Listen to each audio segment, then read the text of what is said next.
Hello, and welcome to Mapping the College Audition, a podcast where we explore the landscape of the college theater world and try to demystify this daunting audition process. I am your host, Charlie Murphy, director of MTCA, that's Musical Theater College Auditions, and today we have a super fun show lined up for you. Ann Harada is an amazing actress who will get into the interview with her breadth and length of her career. And she's also our first BPN cross promotion moment, of which there will be more, in that she's here to promote a BPN podcast called Twits, which we'll discuss in the interview and you can download after you've listened to the entirety of this episode and not before. Today with Ann, we'll get into the college research she did from Hawaii, which was booklets and pamphlets and brochures. We'll talk about some of the value that she sees in the conservatory style education, meaning the community that you have from school and the community that she still had from her liberal arts education. We'll talk about networking her way through NYC via an internship and how that led to her getting a manager and booking some work. We'll talk about the idea of turning down roles. She turned down Mamma Mia in Vegas and felt like it was the best career move, like the no's that sometimes lead to the great yes. We talk about Anne struggling in the ensemble with Andy Blankenbuehler. She said, I don't speak dance, but you had to figure it out. We'll talk about Anne's exciting TV film musical life and all the kind of, whether it's from Smash to Schmigadoon. I don't know where they all start with Smash to Schmigadoon to Disenchanted and all some of that great stuff. And then Anne is a really great sport. We play a Muppet/puppet trivia game, which she does fantastically at, though she was sick of our games by the end of it. She was like, what are all these games? What's happening? But before we get too deep in with Anne, Meghan, what's up? Nothing much. But in the interview with Anne, once we finished recording, I did ask a question, and I feel like our listeners might relate and or want to know, because while she was talking about, the differences of her career now from her when she first started are quite different because she has had a long, sustainable career. She was talking about how Backstage was on paper, and then I was like, what? It hasn't always been a website? So I did ask her after, and you had that reaction when I asked her, and she was like, oh, that's so sweet, and had that looking back moment. And, who knew? It was like almost like a newspaper you would pick up at the little bodega down the street, and you'd see what you would audition for rather than scrolling on your phone. Showing my age here. So if you had the same reaction that Meghan had, you're almost certainly under 30, you can please tweet us and be like, oh my God, I had the same thing. My mind is being blown right now. If you're rolling your eyes like me and you're like, how is it possible that Backstage you thought was only a website? You can tweet us that too, or Instagram us or whatever the thing is. You can let us know whether you think, is Meghan reasonable for that ridiculous opinion, or is it crazy? Only reasonable. Yes, you're reasonable? Yeah, only reasonable. Okay, great. Well, if you're looking forward to more of that kind of silliness, let's get into it with our interview with Anne.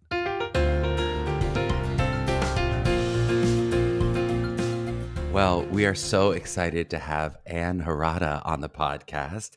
Anne went to Brown University, where she was a double major in English and American literature / theater arts. That feels like a triple major to me because there's 3 different things, but this says double major. She starred on Broadway in M. Butterfly, Seussical, Avenue Q, where she originated Christmas Eve in that show.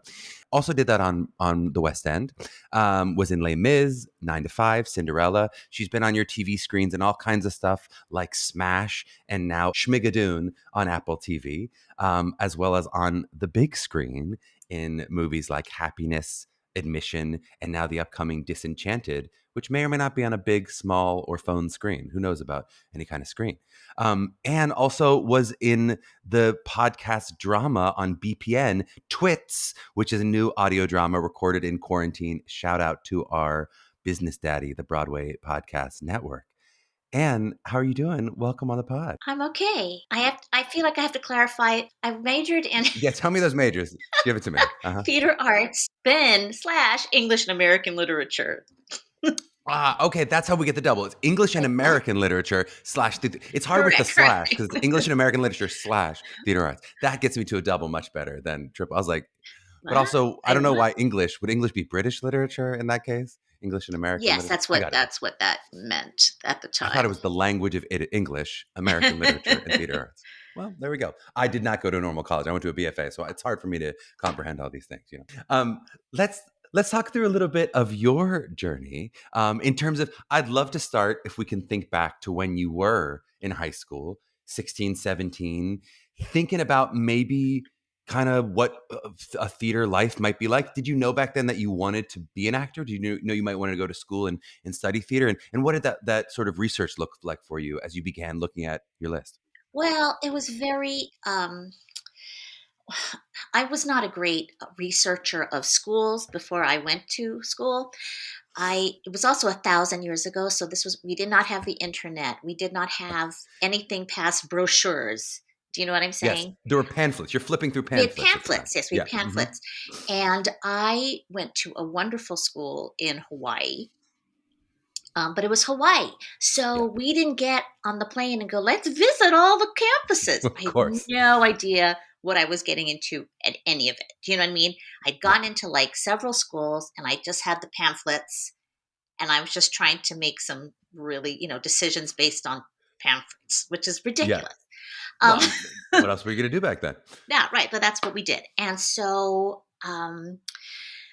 I ended up going to Brown because, and this is a really stupid reason, um, I knew that I wanted to work in the theater. I didn't know Hmm. what I wanted to do, right? I loved performing, but I didn't know if I was good enough to be a professional actor. Brown did not have a formal theater training program. Hmm. They do now, but they didn't then.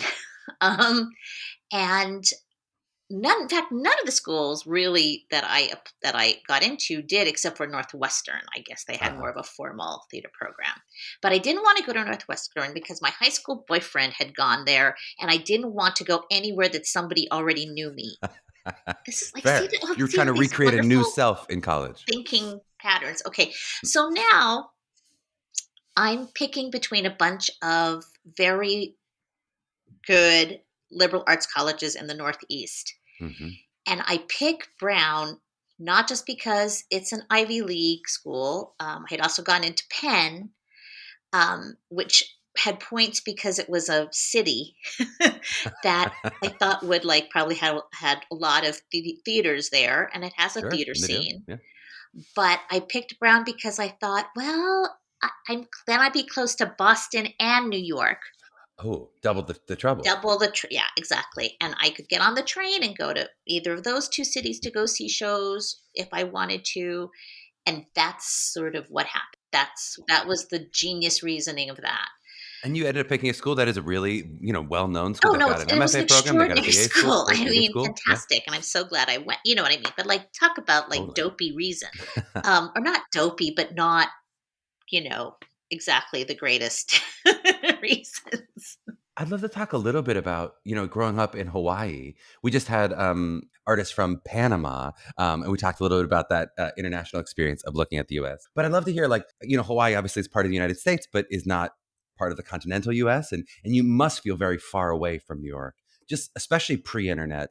What did it feel like to think about like what Broadway was, or what the concept of like coming into New York and doing theater was? Oh Was that well. something that felt like an achievable dream? Or Yes. Well, I don't know if it was an achievable dream, but it was a dream because I had visited New York a couple of times. My parents and I had vacationed in New York a couple of times when I was in high school. uh-huh. And in both cases, we went to see Broadway shows. And that was sort of put the lock on it for me. I was like, well, I'm going to move to New York and I'm going to be, this is a really antiquated reference, I'm going to be Anne Marie and that girl. Mm-hmm. I'm going to live in a cute little flat and I'm going to have a single girl life in the big Mm-hmm. city, Mm. and I'm going to pursue work in this industry. Still not sure what kind of work, but work. And when I went to college, um, I basically, tried to do every single thing that I could possibly do there. I acted, I directed, I stage managed, I ran crew, whatever, all those things, just to sort of figure out if there was anything that I was particularly, attracted to. And similarly, once I graduated, um, there was luckily for me, a Broadway producer who had also graduated from Brown, who called the department looking for somebody who might want to be an intern in her office. And I was like, that's me, that's me, that's me. So I Hey, I went. want to learn. That's exactly right. I mean, I remember being in Maine because I was doing summer stock. And uh, they were like, well, if you want to go down and interview with her in New York, blah, blah, this is the day. I'm like, okay, okay. So I bought a suit in Maine because I Oh, thought that this is early, like the, you know, mid 80s. So, and there were things like power suits. I don't know. Like again, like what was I thinking? So I bought a suit in Maine so I could get on the train and go to New York and interview with this producer.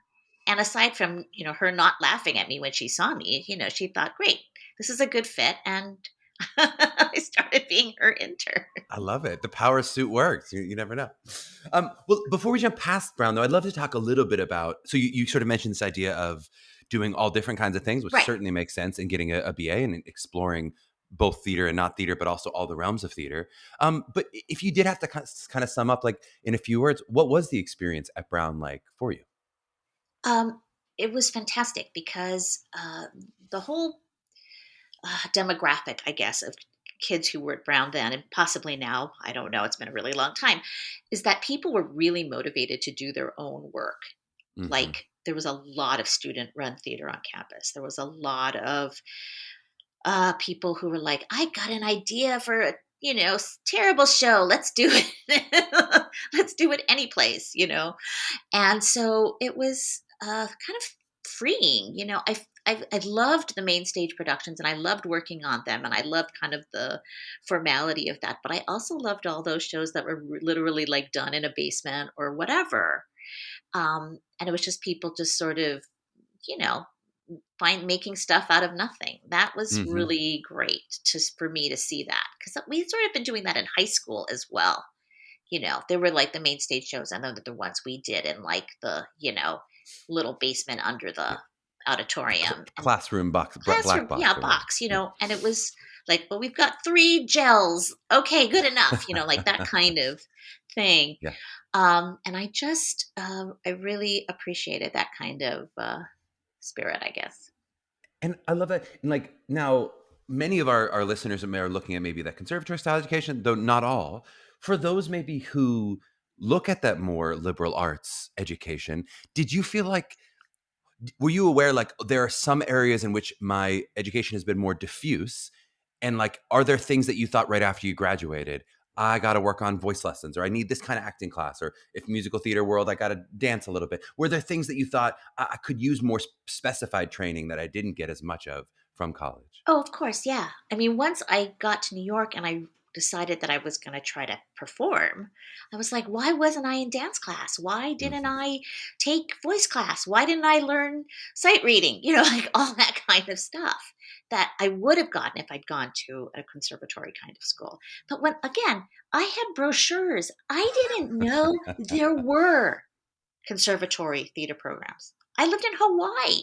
I Hmm. had no idea, like, oh, the University of Michigan's really popular, or CCM. I Like, that had seems I cold. had Why no would they do clue. theater in Michigan? Yeah.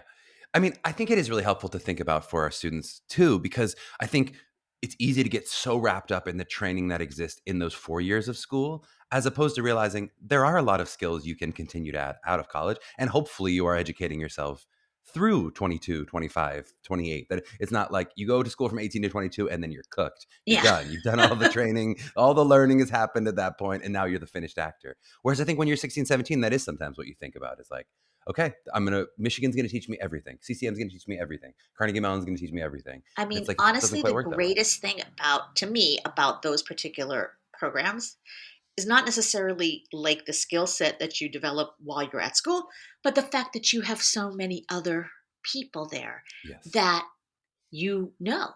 So that Hmm. when you all move to New York or Los Angeles together, you already have a friend group Yeah. that you can support each other. Like to me, like the my friends from Brown, none of whom were very few of whom were actually performers. Uh-huh. Saved my life when I first moved to New York. Like, I literally couldn't have gotten through those first couple of years without them because I had no idea what I was doing. Yeah, you need some kind of community. Yeah. Okay, can we play our first of two games? We're going to play a college flashback game. So see how much you can remember about your collegiate experience. And it's not specific about theater, but it's just about the college in general. Make sense? Yes. You look terrified. Well, I just You don't know look what like, this is. What kind what of is this game could game? this What possibly is be? All right. about to happen? Well, it won't be so bad, I promise. Megan's gonna put 60 seconds on the clock. The score to beat is 14. We had Josh Segarra got 14 answers in 60 seconds. And Sarah Salzberg. You can't forget. Oh, and that Sarah they're Salzberg got tied. 14 as well. They're That's Both right. of tied. for the them top. went to college a lot more recently. Josh, That's all I have to Josh say is about that. almost 70. Josh does not look it, but Josh is pretty old. He's a lot older than you think. We don't like to reveal ages on this podcast, but he was. Okay, here we go. And you can always make up answers. Nobody will know. Okay, 60 seconds on the clock. Favorite show you did in school? Candide. Class you never used again in your life? What was it called? I can't think of it. Satire. You really never used it. Worst fashion choice that you made in college? Oh, leg warmers, oversized sweatshirt that said life is not a rehearsal. Did you ever attend a frat or sorority party? No. Nah. Did you study abroad? No. School cafeteria food you kind of miss? Ooh, I want to say American chop suey, but did I really miss it? Great question. Favorite local joint in your college town where you'd all hang out? Wes's. Song that was blasting from your dorm room at school? None. What was on Broadway you were dying to be in? What was on Broadway I was dying to be in? Oh, no idea. Did you vote in college? No. Time. We're at time. You did fantastically. For a game that you were terrified of, you did fantastically. You're really wondering if there was an election in college. That's Yeah, what I know though. calculation was. No, you're right. There was, and I did. I did vote. I was Okay, like, take the "Was point there away. She an said no, and election?" now she's saying yes. Still counts. No, I remember because we get this because I know there was an election because we had a Dukakis victory party at our house that wasn't a victory party. Oh no, not the sad balloons The sad- falling. yeah. Yeah, I've been there before. I remember those well enough. Yeah. Nothing blasting through your dorm room. Is that because of technology or because you were not into music at the time? Yeah, I might have been technology. Did I even have like anything that was capable of blasting? That's what I keep thinking.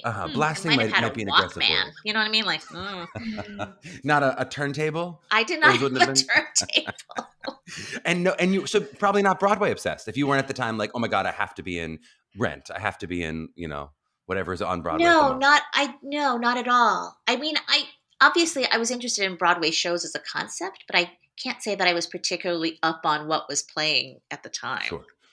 Yeah, it's just the Broadway pamphlets would be all that you could look at. Yeah.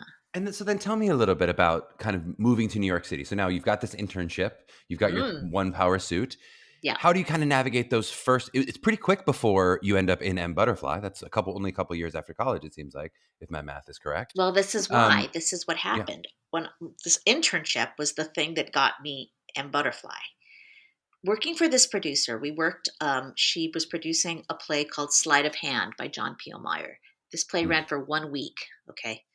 But the lead up to it was long, and so I got to sort of see all the different parts of producing a play. And that's what I needed to learn. It's like, there's, if you're a producer, you have to kind of like know about all these other parts of the show, right? You're taking meetings with designers, and you're taking meetings with your press people and everybody. So if I sat in on those meetings, I got to sort of see kind of like all the different parts of producing a play, which is what I needed to learn. Mm-hmm. And I learned 2 really important things. When I sat in on the casting part sessions, I was like, some of these actors are worse than I am. Most of them were way better than I was. But some, you would not be the some, worst. I was like, I'm as good as that. Now I'm not, and these were all pretty successful actors. I mean, they were in the room for a Broadway play. They were nobody, So it's like, okay, well, they work, so maybe I could work, right? And thinking, and like, unless you do something like that, you don't really get a sense of, can I compete, in this industry? Mm-hmm. So that was part 1. And then part 2 was meeting the casting director. going to her office with like whatever the new pages were or whatever it was that I had to bring from the producer to the casting office. Um, she had me, I did a cabaret and I invited her. She came. Then I was in her mind when she was doing casting over at M Butterfly. Mm. And they needed a replacement for one of the actresses, and they called me in. And I Mm. was like, what? Because to really not have very much experience. I mean, I had earned my equity card by then, but really I had, one New York credit in a And I imagine musical. no agent yet, no manager. I had at that point, I got a manager who was the manager of one of the other actors in the play, who I knew because I would go over there all the time with Uh-huh. stuff. Uh-huh. So I already had a relationship with this manager. Do you know what I mean? So Mm-hmm. then when I got the part, I called the manager and I said, would you please negotiate this contract? And they were like, Like they've sure. given me an offer. You're like, "Oh, you free money? Yeah, I'll take money. Yeah, for Yeah. sure." So that's how that happened. And then I've been with that manager ever since. Wow. So cool. Okay, we're gonna go to a quick break. Let BPN sell some ads, and then on the back end, we'll talk a little bit about our theme of the day as we get into your career. A theme. And we may even torture you with another game. We might do it. Oh, Lord. Oh my gosh, I know it's gonna be tough. Back in a flash. All right, we are back with Ann and talking a little bit about her career. I'm going to take you now a little bit through that journey. So, okay, you've got M Butterfly, and not to take it down too much, but I would just love to talk a little bit about like for people who've experienced this bit of success. This you've hit Broadway, and then it's going to be another decade. It seems like 12 before years. Broadway comes back, right? And my theme that I'm throwing out there is, if we like it or not, is like a sustainable career. Like I think what you have done in working everywhere in all the different facets of the business and sustaining work through a long period of time. That's what so many of our young actors at least say they want, even though sometimes the dream is to get that Broadway debut too. But they also will say like, but I want to work. I want to work. I want to build a life in the theater. I want to do this. I would just love to hear a little bit about that 12 years in terms of like, hitting that peak, hitting that excitement high, and probably financially it's a little bit more money than you're getting at off-Broadway things and different things. What was the next 12 years like before now we come back and we hit Seussical and Avenue Q? Well, it was a lot of auditioning for pretty much anything I could get.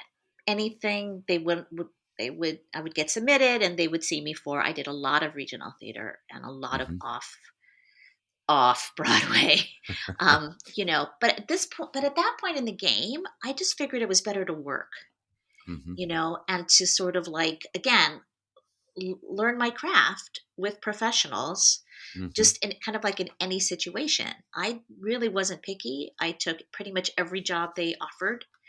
Um, and I was thrilled to have those jobs, Mm-hmm. because I got to work at some great, great New York theaters and some terrific regional theaters.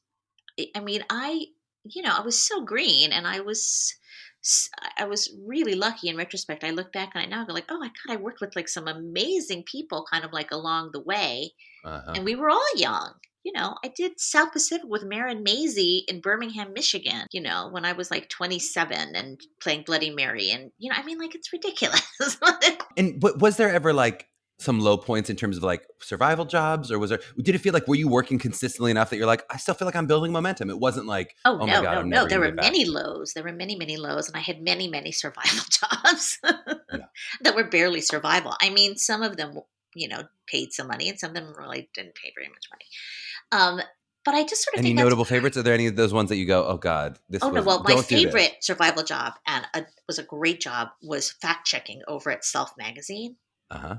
My friend from college was like that was his job. He was in charge of that department, and he often would hire freelancers and like kind of like, okay, do this article, and you read fast, so do this article, that kind of a thing.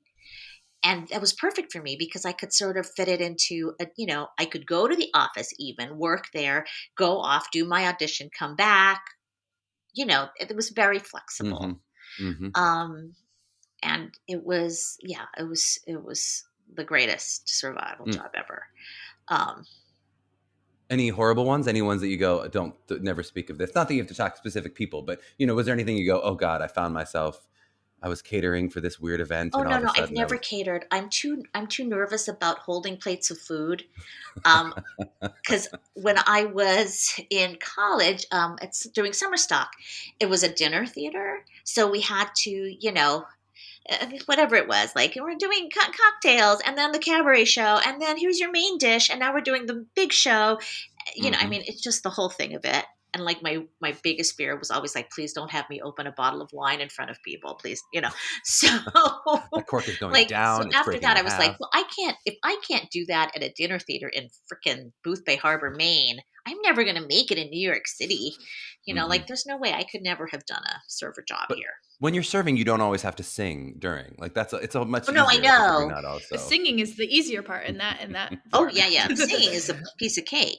Well, speaking of singing and doing other things at the same time, let's get into Avenue Q a little bit. So Okay. this seems like now at that moment a big jump for you in terms of sort of putting you on the map in a even more exciting way.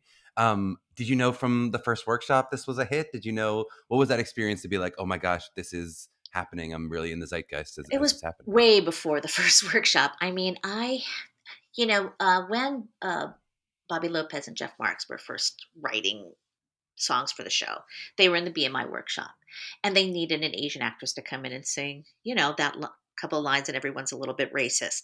Hmm. And so they asked their classmates, does anybody know an Asian actress? And Amanda Green, my friend from college, raised her Yeah, hand shout and out. said, I know somebody. So then she gave them my number and they called me. Are you busy? No, I'm not. Calm down. Okay. Like from day one, I was like, this stuff is gold. I was like, Hmm. these are the funniest songs I've ever heard. If this thing keeps going, I want to be a part of it. Hmm. Well, sure enough, they would keep writing the songs, and then they tried to we cobbled together a few skits with the songs and then did it as a presentation. And kind of like at every step along the way, I was Christmas Eve. Basically, Hmm. because I never let anybody else do it. You're like, no, Um, I'm not busy. I'll do it. yeah, I'm I'm there. totally, totally free. And that went on for 3 years, and then or Hmm. so. And then we went to the O'Neill, I guess, and Hmm. developed it there. And then we did it at the Vineyard, and then we moved to Broadway. It was like a whole progression. There Uh-huh. was like a bunch of readings, and it was a whole thing. It went on forever. But by that time, kind of like the core cast, we knew each other pretty well because we kept getting together to do these skits and new songs. Hmm. And I was like, well, these are great puppeteers. Like I was like, I just think it's all brilliant. I thought it was the Hmm. funniest thing I'd ever seen. Mm. And sometimes, we can talk ourselves into thinking things are the funniest things you've ever seen. But in this particular case, I was like, no, I really think it is. It's really funny. And I remember before the Vineyard, I'd gotten an offer to do Mamma Mia in Vegas. Uh-huh. Finally, because I had literally auditioned for Mamma Mia like 4 or 5 times by then.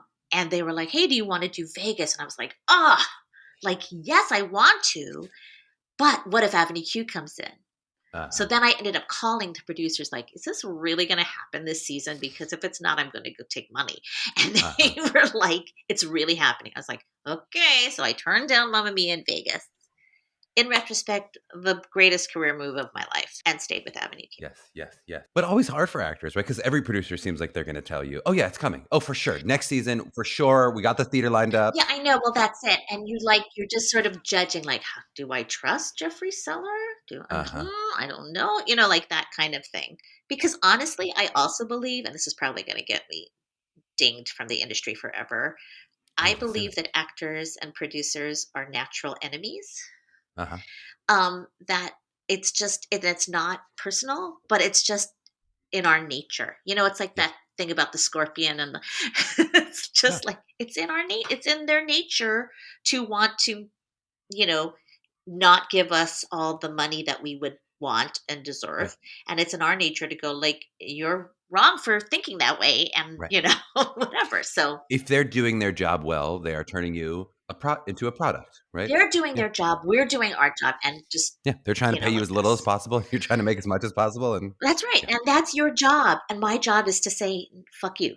But like you can't But with a puppet on your hand, so it's with a not so puppet bad. or like, Yeah. but then there's that part where it's like, I just really want the job. So Yes. I want the job so much, but I'm so resentful that whatever it is. And in some ways, it feels like that is the trickiest time for an actor. When you've built up enough clout in the industry, which you're known at this point as an actor and respected artistically, but are not necessarily a name that they're going to be able to sell. So you don't have power over a producer to say they have to use you Right. necessarily.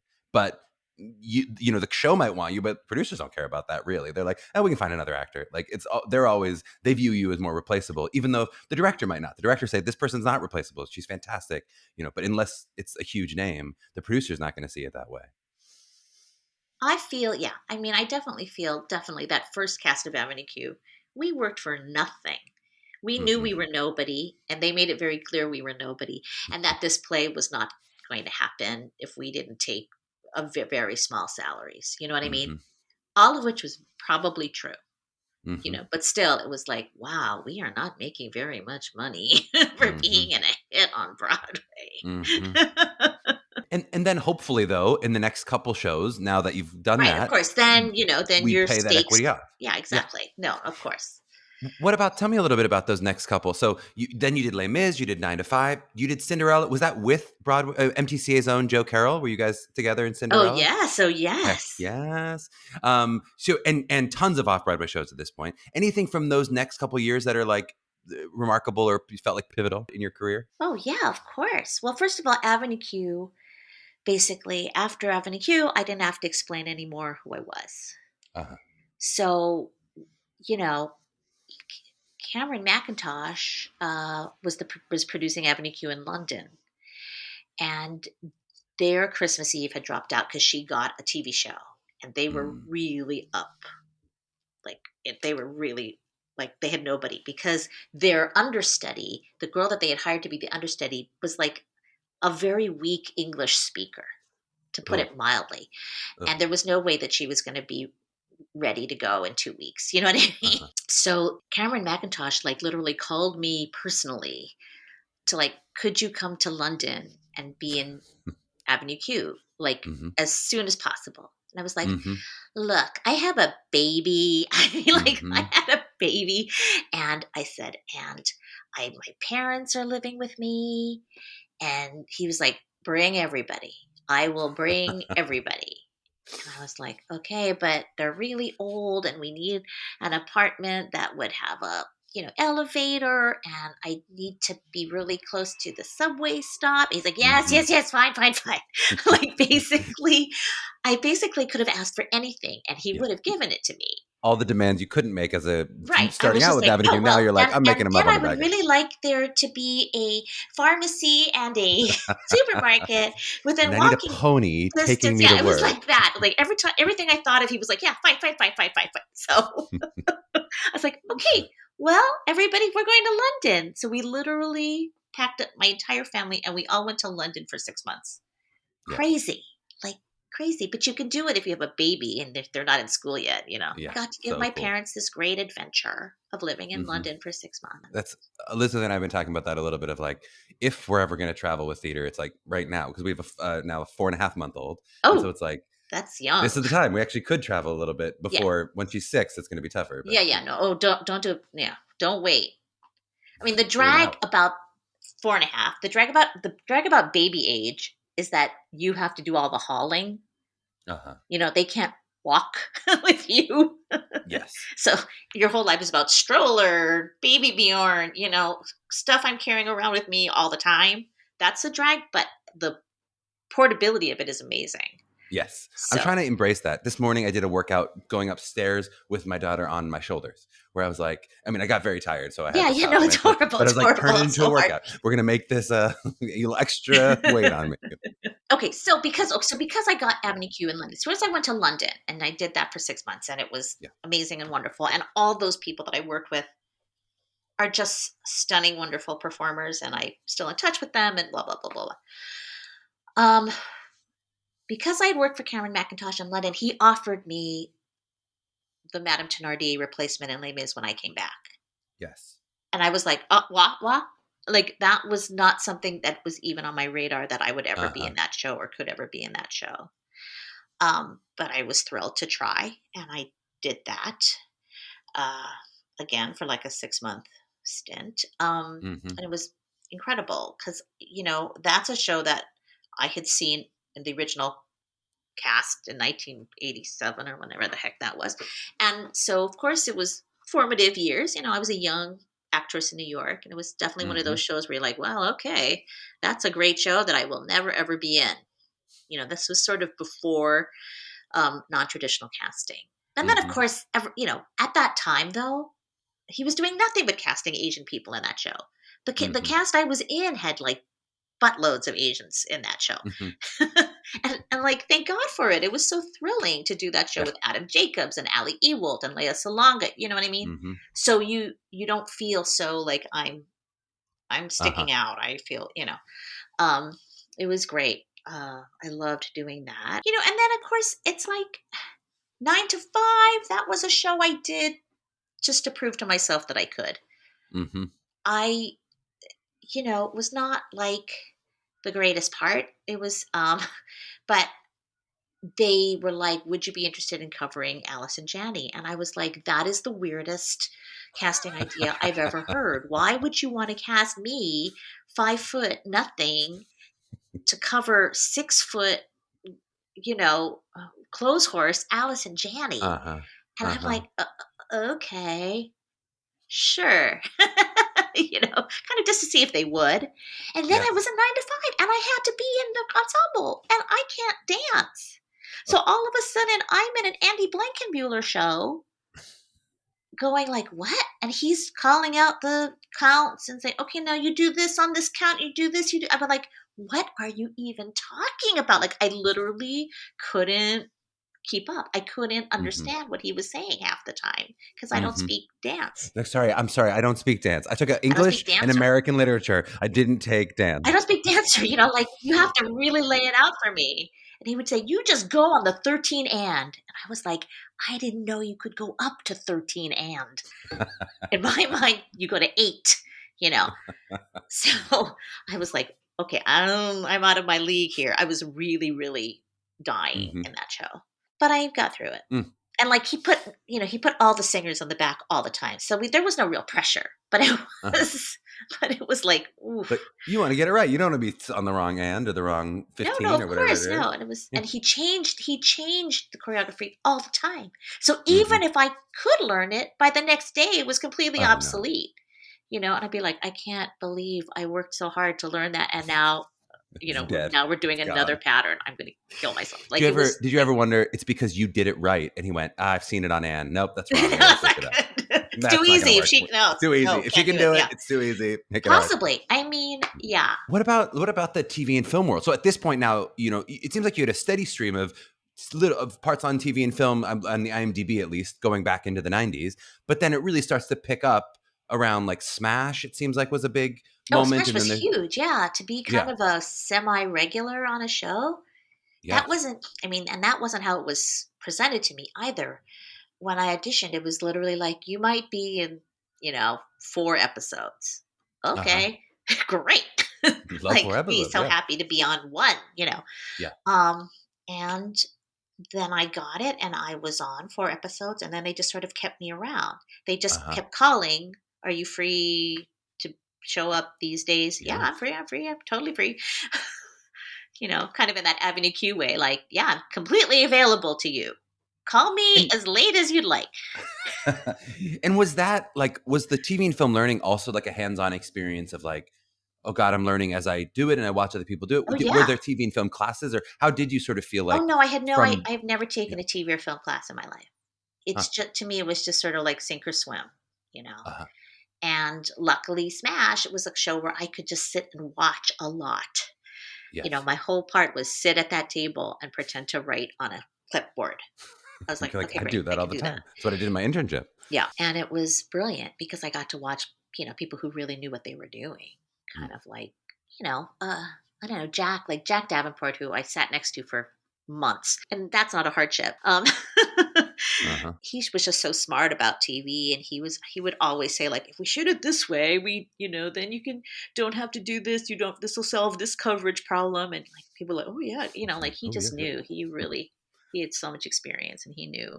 And then we weren't wasting time, like, now we got to redo the room, because Smash had sets where, every wall wasn't a Uh-huh. real wall. You just had to keep rearranging them. Like, now we're in the rehearsal room, now we're somewhere else. Uh-huh. And so to get from one shot to the next, sometimes you'd just be like moving walls forever.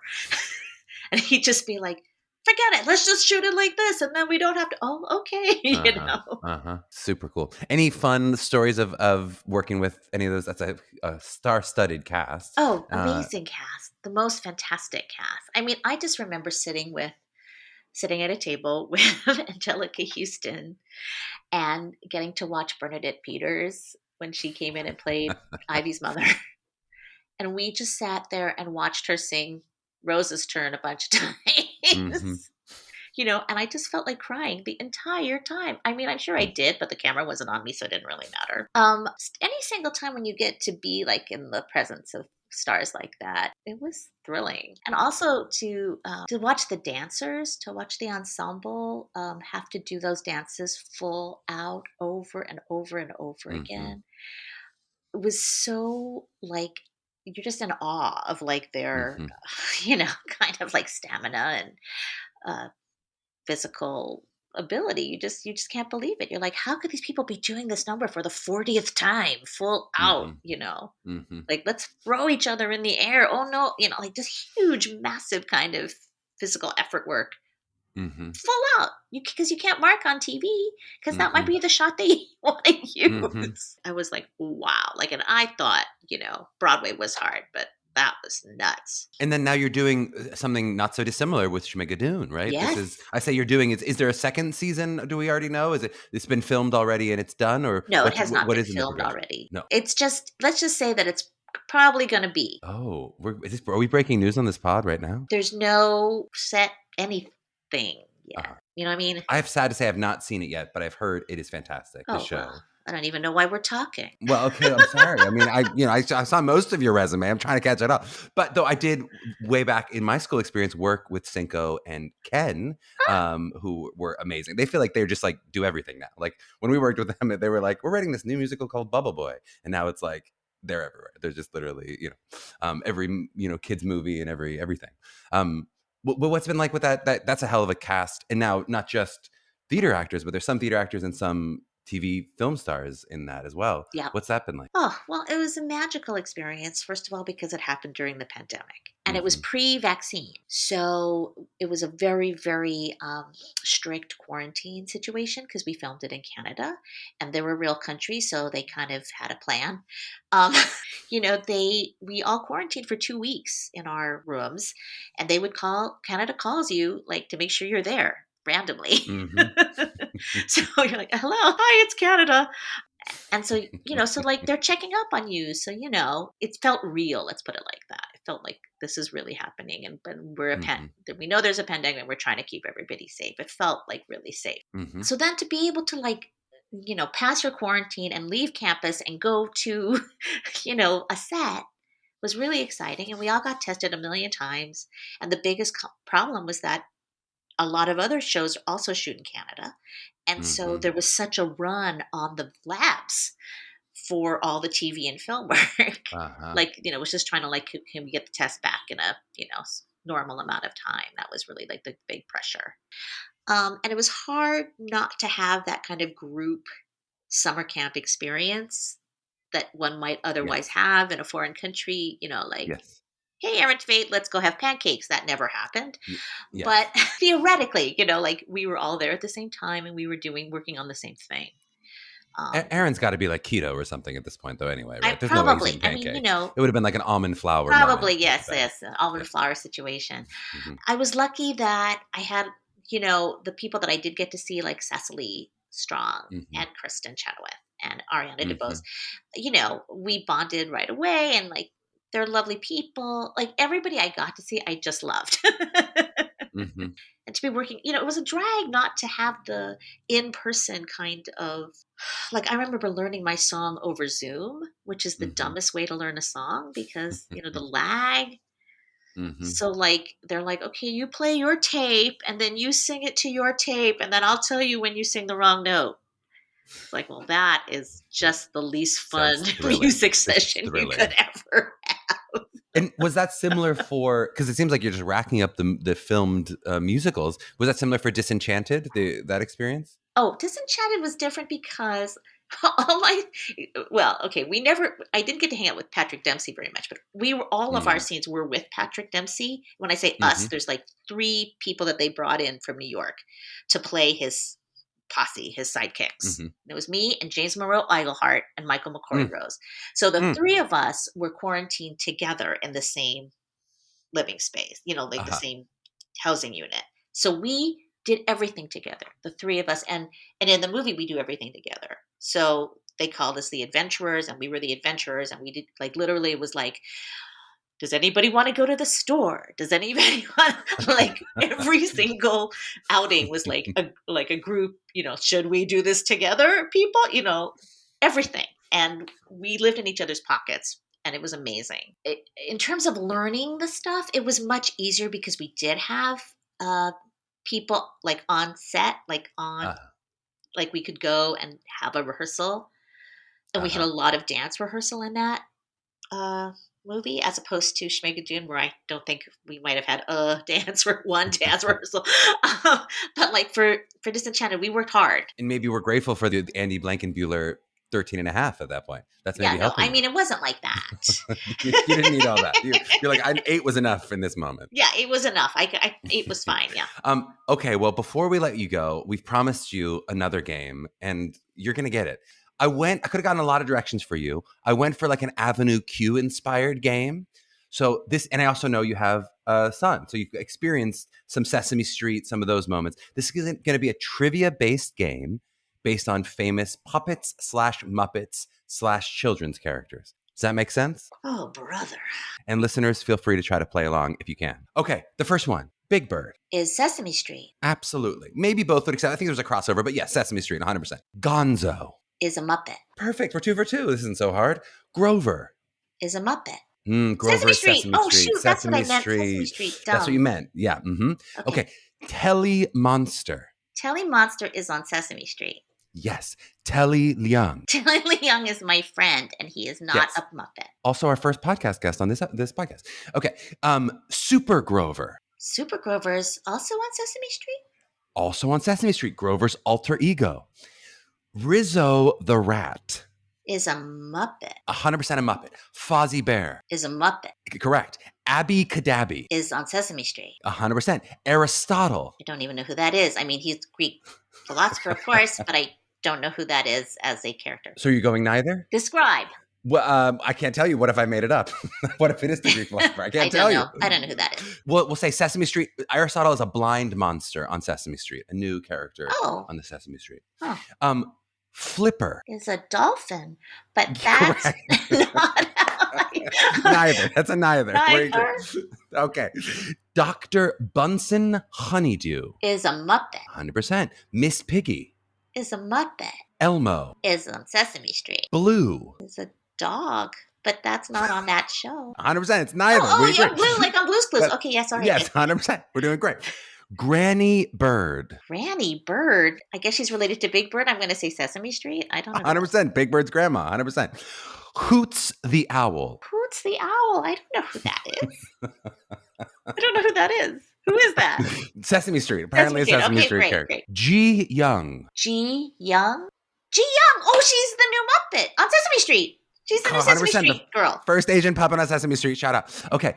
Beaker. is a Muppet. 100%. Bunsen Burner. is his boss a Muppet? No, I think I made that up. It's just I think it's just used for scientific Bunsen experiments. Honeydew is his boss. That's the Bunsen Honeydew. That's right.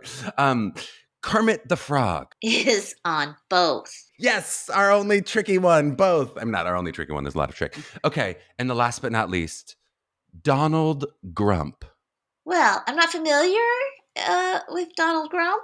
I'm going to say Sesame Street. 100% right. Sesame Street. Also came on Sesame Street as Ronald Grump. Donald Grump and Ronald Grump are both Donald Twins? Grump. I guess. I think just 2 different times. They mixed it up. You did amazingly at that game. For someone who was worried about that game, you got like 95% correct. That was excellent. Thank you. I should have done better. No, you did great. No, you don't I just understand. like, It's like you don't understand because my best friend is the shopkeeper on Sesame Street. oh my. Okay, so then we'll edit out all the wrong I've answers just for watched a your best lot of friend's sake. Sesame Street. I should have done better than that. The Sesame Street ones are hard because there's some true one-offs. There's some puppets that are on one, Oh like yeah, I Jamie mean, come Foxx as a on, fox on it. Granny Bird. You want me to know? Oh my god. Yes, I know. It was difficult. I agree. But I also liked every time that there was a neither, you were like, how dare you? I was like, yeah, it's part of the game. I'm throwing it out there. Blue, You're like, Blue the "That- dog. that's not one of them. I know. I'm like, I know. Before we let you go, I just want to do a little wrap up contemplation as we sort of look at the breadth of your career.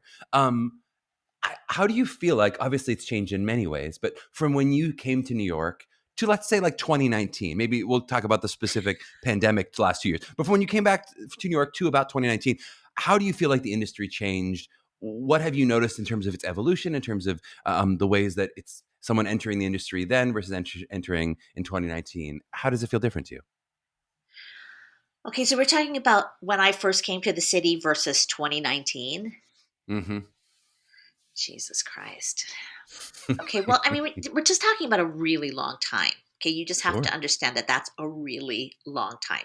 35 Anne is like 35, years, guys. I don't know what you're maybe? talking about. Anne's trying to make it sound like she's old, but it's not true. 30 It's just some, not true. 30, definitely 30 in a bunch of years. Okay, 30 in a difference. bunch. So here's, for me, when I first came to the city, it felt like there were kind of like, it was much easier in a way to sort of be a young actor because there weren't that many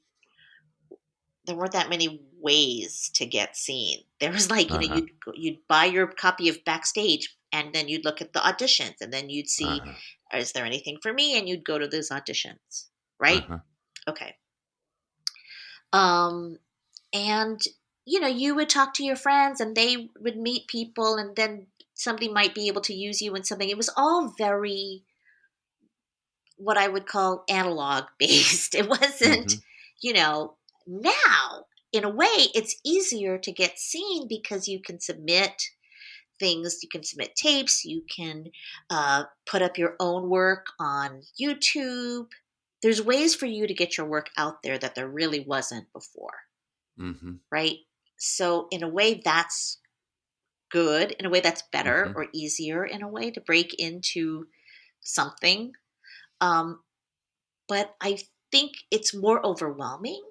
So I don't know if that's necessarily good or bad. More overwhelming for the actor or for the casting director? For the actor. Yeah. I kind of miss the olden days when, your choices were like, we're going to all line up to get seen with our 8 bars and our headshot. Because at least you kind of knew what the rules were. And now it's like the Wild West, right? People can get famous for being on TikTok or whatever. Like what do TikTok I know? is a Muppet. No, TikTok is a Muppet and on Sesame Street. That like if I don't know. I don't know how. I don't even know. Do people even like do Backstage anymore? I don't. I mean, there's certainly a website you can use Backstage. Yeah, but, sure. but I'm sure, right? Of course. 1,000 avenues, though, of course. And it's some of it is like go be an Instagram star, and then right, exactly. Or like people saying like people asking you how many social media followers do you have? What kind of question is that? What has that got to do with? Are you the right person for this job? Right. And it's so in a way it's a totally different world, and I think it's a little much. I think it feels a little overwhelming to me. Yep. But now I'm old, so what do I care? I mean, for me, it's like no one is going to hire me based on my Instagram followers. Right. Yeah, thank God. Thank God, because I don't really understand Instagram. Yeah. I don't really understand it. And I definitely don't understand TikTok, Oof, but it's like, but now I have a body of work and so it's different. But like when you're just starting, I just think it would be so scary. Like kind of like, where do I begin? Totally. Well, and then what about the past 2 years? So now if you take it from 2019 to now, how do you feel like you've seen the business change, in this weird pandemic phase 3 or wherever we are and however you're tracking it? Well, for me, number one is self-tapes. Now that we've established self-tapes as a thing, I really doubt that they're ever really going to go away. Even if the pandemic goes away, like, is that really going to happen? Who knows? But I sort of feel like because of the way self-tapes now have changed the game, because now you can submit from any place. You can, Hmm. the actor does not have to be in the room, and it just opens up so many more choices for people, and whatever. I mean, that's good. The bad part about self-tapes is that they're a pain in the ass, and they're Uh-huh. hard. They're hard to shoot. They're hard to do if you don't have other people helping you, as I know, because I was in a hotel room for, like isolated with my Yeah. phone going like, what? Trying to do self tapes, and it's really hard. Ugh. And Um, you did them literally alone? Like, did you record yourself and then play them back? Do you have someone on well, Zoom with no, I you? mean, when we were in Vancouver for Schmigadoon, Ariana DeBose was my reader, Yes. and she You're like, was okay, don't be too very good. Don't good. book it over me. Okay, I'm please. just Thank saying, you. like, I didn't book anything. And to be fair, neither did she with me as her reader. Okay. That's just not a good combo. No, Now we but know. when I No was in chemistry. Ireland, I did book something over a self tape that Michael Hmm. McCrory Rose helped me with. Hmm. And so, it's possible. Like, I just, Yes. like, to this day, I just don't understand how anybody could book anything over a self tape, because I just think it's so not the right experience. Yes. Um, but honestly, my in person auditions have been so terrible.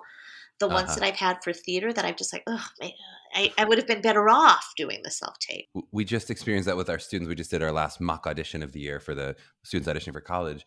And I was just feeling so much for them of like the maskography that they have to do Oh my at the gosh. piano, take it off. Now it's on their wrist. And, and you're trying to ask actors to be bold and fearless. And yet they're also trying to like stay in a lane of Right. not getting anyone sick. It's like naturally those, you talk about producers and actors as natural enemies, like the idea of wearing a mask versus what we do as actors to take down our mask and Correct. vulnerably reveal ourselves is just antithetical. Those two things, it's incredibly hard to do those in the same room. Oh, I can't even imagine what it would be like to sort of start like that. Do you know what I Oof. mean? Yeah. Yep. Yeah. So, yeah, I'm not the one, I'm not the best person to ask. I don't I feel like at this point you just have to offer me something, cuz my audition is not going to be very good. Okay, so you've heard it here. Offer Ann some roles. She's great. She's just not Offer going to be only, doing good at offer the only. offer only. That's how we've learned here. We broke a couple bit of news. I Maybe keep there's a trying to season say two that, of and then that Schmigadoon. never works. Offer I only. keep telling my agents, like, offer only, and they're like, Live it. Live no. that offer only life. All right, but so if you're not necessarily the person to give advice on starting out at 17, where I may wrap this thing, where I think you can give a lot of advice would be like, how do you suggest someone, if someone wants to build that sustainable career that you have and work for 30 plus some years, as you put it, what advice would you give to a young artist who you're saying, I want to work for 30 some years. I want to be Anne All when right. I'm Well, this older. is the thing that has sort of saved me. It's like you have to listen to yourself. You have to trust your own instincts and feelings about whatever it is you're auditioning for, or whatever it is you're participating in, because you can take all the advice. People will have no problem giving you advice about things that are good for you, things that are bad for you. This, you should go to this photographer, you should, whatever, you should lose 10 pounds, you should gain 10 pounds, you should this, change your hair color, whatever it is. Okay. You have to make those decisions for yourself and be really happy with your own certainty, because that, to me, that authenticity is the key to Mm, lasting. mm, When I was young, I tried so hard to be something I was not. I tried to be like a girl who would be cast in King and I. mhm, I tried to have long hair, and I wore the same ingenue dress that everybody else wore in 1980, whatever it was, which was like a Laura Ashley print dress with the collar. I mean, it's so stupid. Like, you think like there's a thing you're supposed to be, so you try to do mhm, that. And that's so not me. Of course I didn't get any jobs because mm, I wasn't authentic in any way. mhm, Unless you have to present the best version of you that you can, but you shouldn't be twisting yourself in knots to try to be something that you think that they want. You have to be you, mm, and let them make that decision if you belong or not. mm, Because if you don't belong, then you're not going to be happy and it's not going to be a good fit. But if you're you, and they still go like, yes, that's what I want, then that's the perfect match. Do you know what I mean? It Totally. took me a really long time, obviously, because I didn't have that self-esteem. I didn't know that I was okay just as Mm-hmm. myself, or it didn't seem like I wasn't like anybody else already. And this Mm-hmm. happens to a lot of character girls too, character women. It's like you Mm-hmm. have to get to the right age to start working. Mm-hmm. And it's like, I was lucky I stuck it out long enough to get to that age.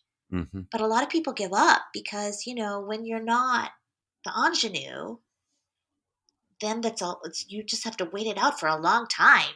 It seems Mm-hmm. like, till you get Mm-hmm. to be who you're supposed to be. Does that make any sense? It makes total sense, and I think it's great advice. It's so hard though, because you don't necessarily get a lot of you don't get a lot of people going like, you're doing the right thing. You know, Mm-hmm. who's going to Mm-hmm. say to anybody, you should be an actor, because that's a really good idea to pursue Uh-huh. acting, because that's a really easy and fun career. It's going to be so easy. Like, come on, nobody has ever said Mm-hmm. that in the history of the world. So then when you're Mm-hmm. an actor and you're sort of hanging in there, kind of like in spite of all the negative feedback, Mm-hmm. you're like, am I just insane? Like, am I just crazy for still wanting to Mm-hmm. do this?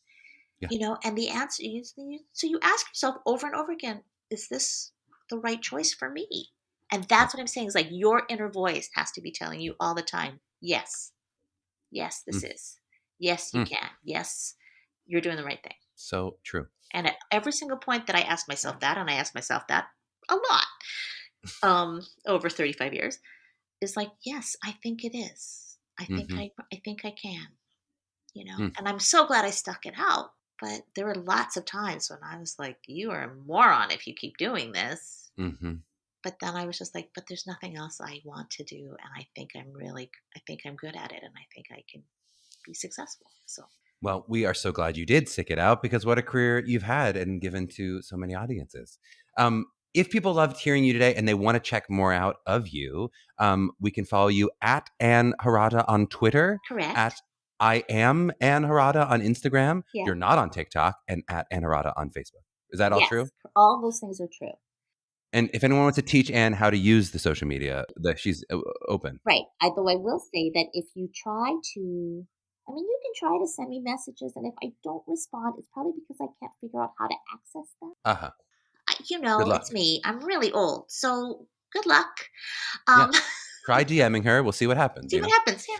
Nope. No. People can also check out this Twits. Do we want to talk a little bit about, I don't Oh, know why my voice went twits. up on Twits, but tell me a little bit about this Twits, where people can check this out now, right? All those episodes Oh, are yes, yes, available yes. They're for all on download. Broadway. After you finish this podcast, you can go listen to that. That's right. That's right.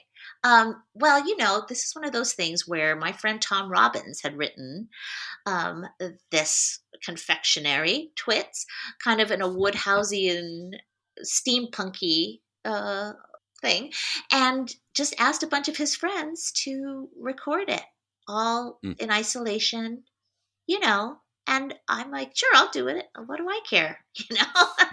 Good luck. I hope this is good enough equipment. And it was really fun because it's well written and it's really funny and charming. And he got, of course, like the cream of the cream to do it, and it's just fun to listen to. Um, and it's a lovely diversion during these times, Yes. because I'm a robot servant. Oh. Steampunk. Yeah, I don't know what to tell you. Steampunk. You got to embrace that. I'm a robot servant. Robot Just as servant. you envisioned in Hawaii all those years ago that you'd grow up to be a podcast robot servant. Honey, when I was growing up in Hawaii, I couldn't envision a phone you could carry around in your pocket. Do you think I have this kind of, I made a choice on college based on a brochure. What do you want from me? I don't know. Well, Ann, thank you so much for coming on today. It was such a pleasure getting to chat with you. Thank you.